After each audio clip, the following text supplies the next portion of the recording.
Nazar bermaksud janji atau iltizam untuk melakukan sesuatu, sama ada baik ataupun buruk. Manakala dalam syarak, dari sudut bahasa, apabila kita menyebut seseorang itu adalah bernazar, maka ia adalah satu perbuatan mewajibkan sesuatu amalan yang disyariatkan, yang tidak wajib ke atas diri kita supaya menjadi wajib.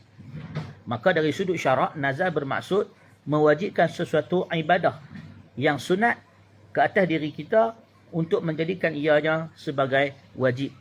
Maka nazar ini sebenarnya adalah ibadah, perbuatan yang dilakukan dengan tujuan untuk qurbah, untuk mendekatkan diri kepada Allah Subhanahu wa taala. Maka nazar ini dia mewajibkan sesuatu yang sunat. Maka nazar ini dia mewajibkan sesuatu yang sunat, sesuatu ibadah yang telah disyariatkan tetapi tak diwajibkan. Maka apabila seseorang itu bernazar, dia mewajibkan yang sunat itu ke atas dirinya, maka jadilah nazar itu wajib ditunaikan. Masalah nazar ini, dia perlu difahami.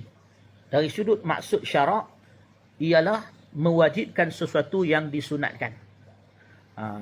Bukannya termasuk nazar mewajibkan sesuatu yang harus, seperti makan, minum, tidur, potong rambut, buka baju dan sebagainya, yang bukan ibadah. Maka ini bukan nazar yang disyariatkan dan tidak termasuk nazar yang wajib ditunaikan. Sebab apa? Sebab nazar ini dia ada rukunnya. Rukun nazar menjadi wajib apabila ada 3 syarat dipenuhi. Yang pertama sirah, iaitu ucapan nazar. Hendak disebut dengan jelas bahawa dia bernazar melakukan sesuatu ibadah sunat, diwajibkan ke atas dirinya jika dia mencapai sesuatu tujuan. Maka perkataan nazar itu mesti jelas. Aku bernazar. Kalau dia berkata, kalau aku lulus periksa, aku nak puasa. Tetapi dia tidak melazimkan nazar atau tidak menyebut nazar, maka tidak wajib dia tunaikan. Maka nazar ini sirahnya mesti jelas. Yang kedua, rukun yang kedua, orang yang mengucapkan nazar itu. Orang yang mengucapkan nazar itu hendaklah orang yang disebut mukallaf. Cukup syarat untuk bernazar. Dia bukanlah seorang yang gila.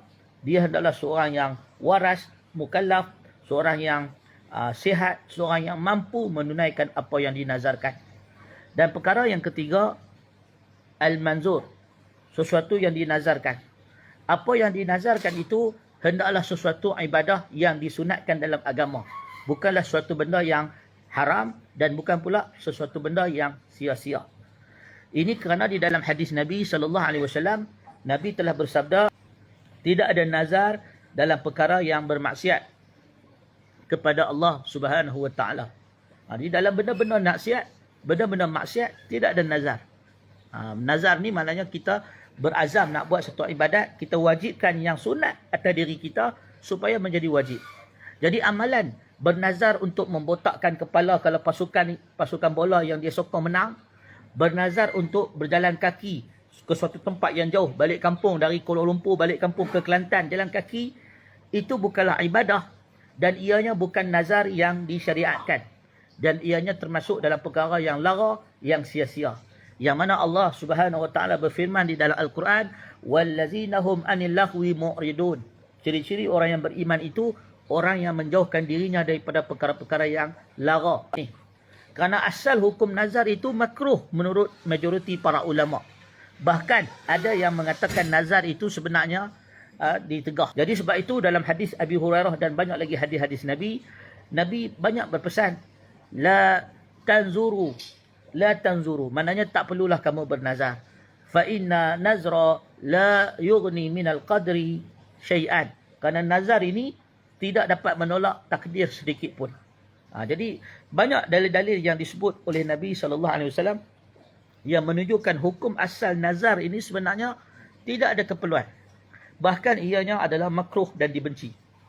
Dan bahkan ada sebagian ulama seperti Syekh Muhammad Saleh Al-Utsaimin menyebutkan bahawa nazar ini bahkan haram. Walau bagaimanapun, jumhur ulama mengharuskan nazar. Bagaimana korban, ianya sunat. Tetapi jika bernazar untuk berkorban, maka korban itu menjadi fardu dan wajib ke atas diri kita.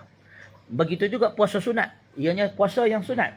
Tetapi jika nazar, maka puasa itu menjadi wajib ke atas diri kita.